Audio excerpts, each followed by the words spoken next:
গর্ত যখন করি তখন আমার কন্যা সন্তানটা বারবার ডাক দেখে, বাবা কেন এত পরিশ্রম করতেছেন, কেন এত কষ্ট করতেছেন, এই গর্ত দিয়া কি হবে, আপনি এখানে গর্ত করে কি করবেন? আর আমার সন্তানটা চোখের পানিগুলা বালায়, আর আমার সন্তানটা বারবার আমার ঘাম গুইলা মুইসা দেয়। পয়গম্বর গো, আমার দিলের মধ্যে একটু খারাপ লাগে নাই, আমার অন্তরের মধ্যে একটু খারাপও লাগে নাই। ও দয়ার নবী আমার দিলের মধ্যে কোনো অনুতপ্ত আসে নাই। আমার সন্তানটা বারবার কাগদিয়ার মিনতি করে, তারপরে আমার যখন গর্ত খননের কাজ শেষ হয়ে যায়, ইয়া রাসূলুল্লাহ, ইয়া হাবিবাল্লাহ, আমি আমার সন্তানটারে ডাক দিলাম, জামিলা এদিকে আসো মা, এদিকে আসো। যখন আমার সন্তানটা গর্তের কিনারার মধ্যে আসছে, আসার সঙ্গে সঙ্গে আমি তারে এমন জোরে একটা ধাক্কা দিলাম, ধাক্কা দেওয়ার সঙ্গে সঙ্গে আমার সন্তানটা গর্তের মধ্যে উপর মেরে পড়ে যায়। ইয়া রাসূলুল্লাহ, ইয়া হাবিবাল্লাহ, মায়ার নবী গো, আমার সন্তানটা গর্তের মধ্যে পইরা এমন ভাবে হাউমাউ করে কান্দে আর ডাক ডাক, বাবা ও প্রাণের বাবা, তুমি কেন আমার এরকম ভাবে গর্তে ফালাইয়া দিলা? বাবা বুঝতে পারছি তুমি আমার উপরে বড় নারাজ হয়ে আসো।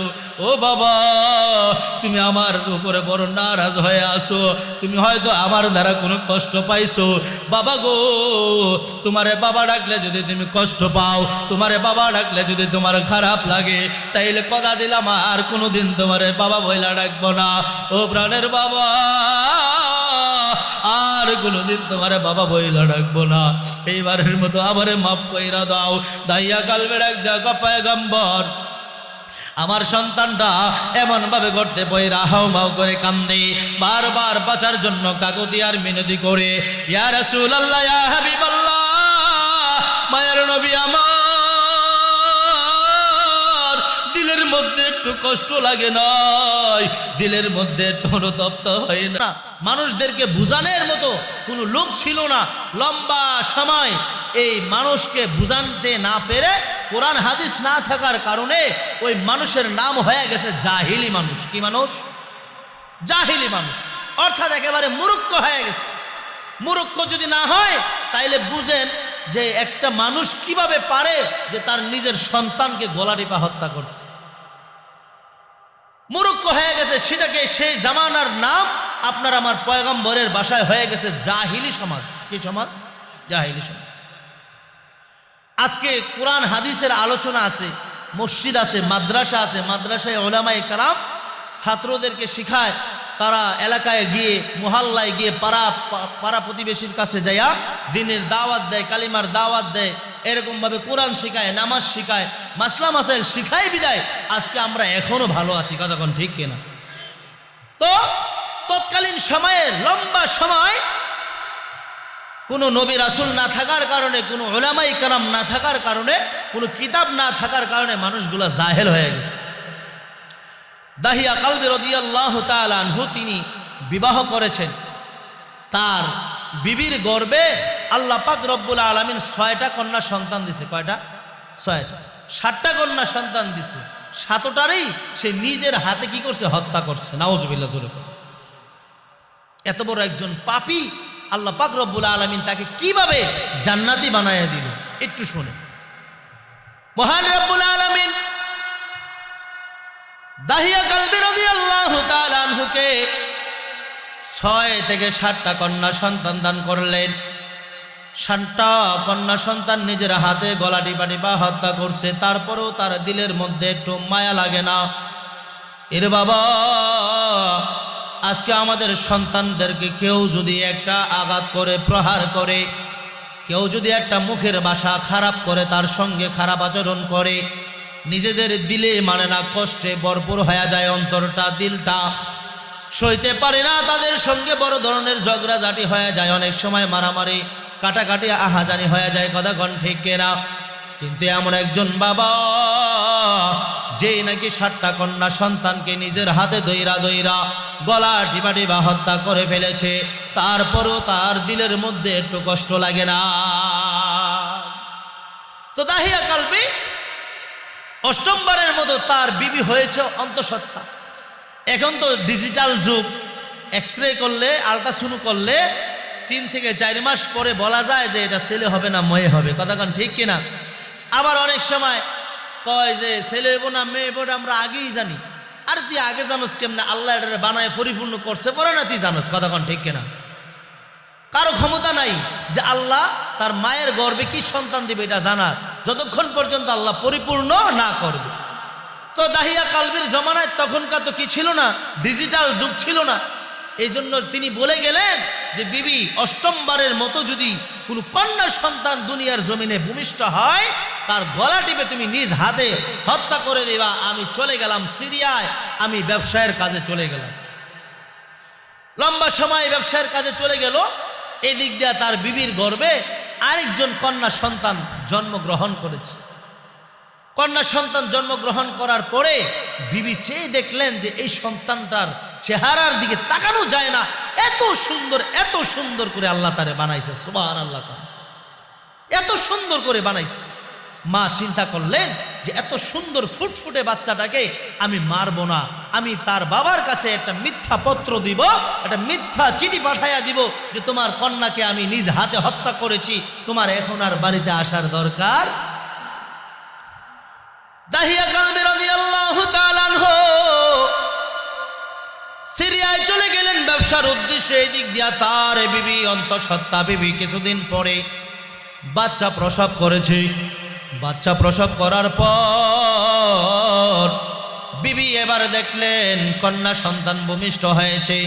সে একটা পত্র লিখে স্বামীকে জানাইয়া দিল, ও প্রাণের স্বামী আমার, কষ্ট করে বাড়িতে আর আসার দরকার নাই। অষ্টমবারের মতো তোমার আরেকটা কন্যা সন্তান ভূমিষ্ঠ হয়েছিল, ওই সন্তানটারে আমি গলা টিপা টিপা হত্যা করে দিয়েছি। তোমার আর বাড়িতে আসার দরকার নাই, তুমি তোমার লম্বা সফর শেষ করে তারপরে আসবা। এই দিক দিয়া দাহিয়া কালবি নিজে নিজে চিন্তা করলেন, যেহেতু আমার কাম শেষ হয়ে গেছে, তাইলে এখন আর বাড়িতে যাওয়ার দরকার নাই। লম্বা সময় সেই ব্যবসার কাজের মধ্যে রয়া গেলেন সিরিয়ার মধ্যে।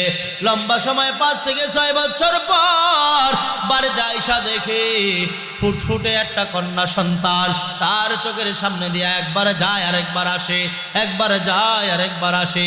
এখনকার জমানার মতো যদি হইতো, স্বামী বলতো বিবি আমি বাড়িতে আসতেছি, তোমার কোনো কিছু লাগবে কিনা, তাইলে বিবি জানতে পারতো আমার জামাই এখনই বাড়িতে আসতেছি, কন্যা সন্তানটারে লুকায়া ফেলতো। কথা কোন ঠিক কিনা?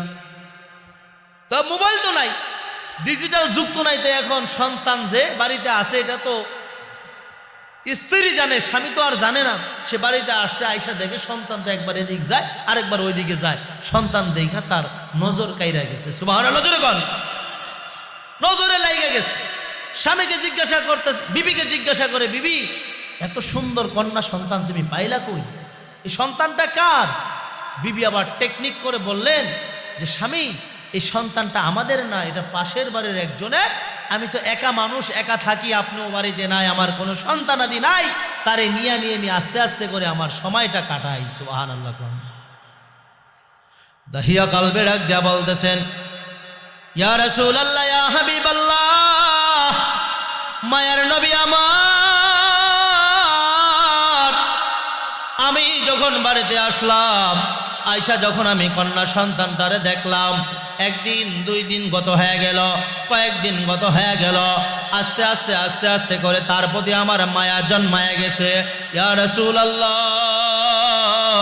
ইয়া হাবিবাল্লাহ, তখন আমি আমার স্ত্রীকে ভালো করে জিজ্ঞাসা করলাম, এ প্রাণের বিবি আমার, সত্য করে বলো এই সন্তানটা কার, এই সন্তানটা কার?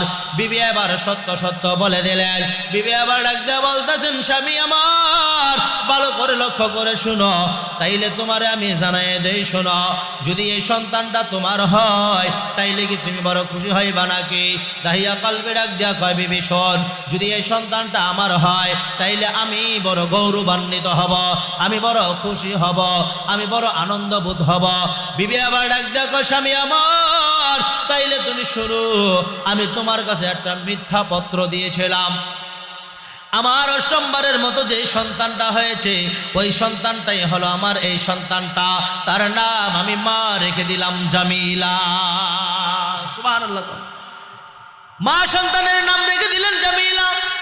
বাবার সন্তানের মধ্যে কথোপকথন হয়। সন্তানটা বাবারে জিজ্ঞাসা করে, আব্বুজি, প্রাণের বাবা, লম্বা সময় আপনি সফরে ছিলেন, আপনার আমি দেখি নাই, আপনার কথা শুধু মায়ের কাছে শুনতাম। ওরে বাবা, আজকে আপনারে দেখে আমার দিলটা ভইরা গেছে। ও বাবা, আমি আপনারে দেখছি, আমার অন্তরটা ভইরা গেছে। বাবার সন্তানের মধ্যে এমন কথোপকথন হয়। আস্তে আস্তে আস্তে আস্তে কষ্ট করে সময় যখন অতিবাহিত হয়, দাহিয়া কালবে রাদিয়াল্লাহু তাআলা আনহু আপনার আমার পয়গম্বরের কাছে ডাক দেয়, পয়গম্বর, সময় যখন আস্তে আস্তে করে অতিবাহিত হয়, তখন আমি আমার মনের মধ্যে এমনভাবে একটা জল্পনা কল্পনা আসলো, এরে দাহিয়া, যেই কন্যা সন্তান তোমার ঘরে আস্তে আস্তে বড় হচ্ছে, এই সন্তানের খবর যদি মানুষ জানতে পারে, তাইলে কিন্তু সমাজের মানুষ তোমারে বয়কট করবে, সমাজ থেকে তোমারে বের করে দিবে, আর তোমার সন্তানটা মানুষের ঘরে যাইয়া জিয়ার কাজ করবে, এরকম ভাবে কাজকর্ম কইরা বড় হবে। এটা কি তুমি চাও নাকি? মনের মধ্যে এমন ভাবে শয়তান ওয়াসওয়াসা দিল, বারবার ওয়াসওয়াসা দিল, বারবার মনের মধ্যে ধোঁকা আসতে লাগলো, বারবার দিলের মধ্যে ধোঁকা আসতে লাগলো। একদিন আমি ঘরের মধ্যে যাইয়া আমি আমার বিবিকে ডাক দিয়ে বললাম, বিবি, আমার সন্তানটারে ভালো কইরা সাজায়া দাও, আমার সন্তানটারে ভালো কইরা সাজায়া গুছায়া দাও। দাহিয়া কালবের বিবি ডাক দিয়া কয়, স্বামী গো, তোমার মনের মধ্যে কি আমার একটু বুঝায়া বলো, তোমার মনের মধ্যে কি আমারে বুঝায়া একটু বলো। স্বামী আবার ডাক দিয়া কয়, প্রাণের বিবি, মনের মধ্যে কোনো কিছু না, তোমার সন্তানটারে নিয়ে আমি একটু বেড়াইতে যাব, কিন্তু মায়ের মন তো এরকম ভাবে আনচান আনচান করতেছি, মায়ের মনের মধ্যে তো বাড়ি খায়া যায়, কারণ সন্তান যে যেখানেই থাকুক না কেন, সন্তান যদি অসুস্থ হয়, সন্তান যদি বিপদের মধ্যে পড়ে, পৃথিবীর কোনো মানুষ জানার আগে সর্বপ্রথম জানে তার মা। কতক্ষণ ঠিক কিনা? মায়ের মনের মধ্যে কম্পন শুরু হয়ে গেল, আর স্বামীকে জিজ্ঞাসা করে, প্রাণের স্বামী আমার, অষ্টমবারের মতো আপনি আমার সন্তানটারে কিন্তু মাইরেন না। স্বামী গো, আমি এই সন্তানটার দিকে তাকাইয়া আমি দুনিয়ার সব কিছু ভুইলা গেছি, এই সন্তানের চেহারার দিকে তাকাইয়া তাকাইয়া 6 থেকে 7টা বছর আমি কাটাইয়া দিছি। ও প্রাণের স্বামী, আমার সন্তানটারে কিন্তু আপনি হত্যা করিয়েন না। নিষ্ঠুর দাহিয়া ডাক দিয়া বলতেছেন, বিবি আমার, শোনো শোনো, ভালো করে তুমি শোনো, তোমার এই সন্তানটারে আমি হত্যা করব না, তোমার সন্তানটারে আমি হত্যা করব না। এই সন্তানটারে নিয়ে আমার আত্মীয়র বাড়িতে বেড়াইতে যাব, আমার সঙ্গে তুমি তারে দিয়া দাও। সন্তানটারে সুন্দর করে মা সাজায়া গুছাইয়া দিয়া দেয়। নিষ্ঠুর দাহিয়া যখন সন্তানটারে নিয়া মরুভূমি দিয়া হাঁটা শুরু করে দিলেন, সন্তান ডাক দেয়া বলে, বাবা, কোথায় নিয়া যাও? এত কষ্ট করে তুমি কেন এই বালু দিয়া হাঁটতেছ? এই মরুভূমি দিয়া কেন তুমি হাঁটা চলা করো? প্রাণের বাবা, ও বাবা, কেন তুমি এই দিক দিয়া যাও? আমারে একটু বলো, আমারে একটু বলো, কার বাড়ি যাইবা, কোথায় যাইবা, আমারে একটু তুমি বুঝায়া বলো। কারো বাড়ি যাওয়ার দরকার নাই বাবা, তোমার বড় কষ্ট হইতেছে। ও বাবা, তোমার বড় কষ্ট হয় বাবা, তুমি কোথাও যাইও না, যাইও না। নিষ্ঠুর দাহিয়া ডাক দেখো, পয়গম্বর, মায়ের নবী আমার সন্তানটা আমার কাছে একভাবে কাকুতিয়ার মিনতি করলো, বাবা, এত কষ্ট করে যাওয়ার দরকার নাই। একটাবারও আমি তার কথার কোনো সারা শব্দ দিলাম না। আমি যখন হাঁটতে হাঁটতে ঘেমে যাই, আমার সন্তানটা তার শরীরের জামার আসলটা দিয়া আমার চেহারার ঘামগুলা মুইসা দেয়, আমার চেহারার ঘামগুলা মুইসা দেয়, আর আমার চেহারার মধ্যে একটা চুমা দেয়, আর ডাক দেয়, বাবা, যাওয়ার দরকার নাই, এত কষ্ট করে অন্যত্র যাওয়ার দরকার নাই, চলেন বাড়িতে, চলেন বাড়ি, আস্তে আস্তে চইলা যায়। দাহিয়া কালবে ডাক দিয়া বলতেছেন, পয়গম্বর, আমি গভীর এরকম ভাবে মরুভূমিতে চইলা গেলাম, সেখানে যাইয়া আস্তে আস্তে আস্তে আস্তে করে আমি মাটি খননের কাজ শুরু করে দিলাম, একটা গর্তের কাজ আমি শুরু করে দিলাম। গর্ত যখন করি তখন আমার কন্যা সন্তানটা বারবার ডাক দেখে, বাবা কেন এত পরিশ্রম করতেছেন, কেন এত কষ্ট করতেছেন, এই গর্ত দিয়া কি হবে, আপনি এখানে গর্ত করে কি করবেন? আর আমার সন্তানটা চোখের পানিগুলা বালায়, আর আমার সন্তানটা বারবার আমার ঘাম গুইলা মুইসা দেয়। পয়গম্বর গো, আমার দিলের মধ্যে একটু খারাপ লাগে নাই, আমার অন্তরের মধ্যে একটু খারাপও লাগে নাই। ও দয়ার নবী আমার দিলের মধ্যে কোনো অনুতপ্ত আসে নাই। আমার সন্তানটা বারবার কাগদিয়ার মিনতি করে, তারপরে আমার যখন গর্ত খননের কাজ শেষ হয়ে যায়, ইয়া রাসূলুল্লাহ, ইয়া হাবিবাল্লাহ, আমি আমার সন্তানটারে ডাক দিলাম, জামিলা এদিকে আসো মা, এদিকে আসো। যখন আমার সন্তানটা গর্তের কিনারার মধ্যে আসছে, আসার সঙ্গে সঙ্গে আমি তারে এমন জোরে একটা ধাক্কা দিলাম, ধাক্কা দেওয়ার সঙ্গে সঙ্গে আমার সন্তানটা গর্তের মধ্যে উপর মেরে পড়ে যায়। ইয়া রাসূলুল্লাহ, ইয়া হাবিবাল্লাহ, মায়ার নবী গো, আমার সন্তানটা গর্তের মধ্যে পইরা এমন ভাবে হাউমাউ করে কান্দে আর ডাক ডাক, বাবা ও প্রাণের বাবা, তুমি কেন আমার এরকম ভাবে গর্তে ফালাইয়া দিলা? বাবা বুঝতে পারছি তুমি আমার উপরে বড় নারাজ হয়ে আসো। ও বাবা, তুমি আমার উপরে বড় নারাজ হয়ে আসো, তুমি হয়তো আমার দ্বারা কোনো কষ্ট পাইছো। বাবা গো, তোমারে বাবা ডাকলে যদি তুমি কষ্ট পাও, তোমারে বাবা ডাকলে যদি তোমার খারাপ লাগে, তাইলে কথা দিলাম আর কোনোদিন তোমারে বাবা বইলা ডাকবো না। ও প্রাণের বাবা,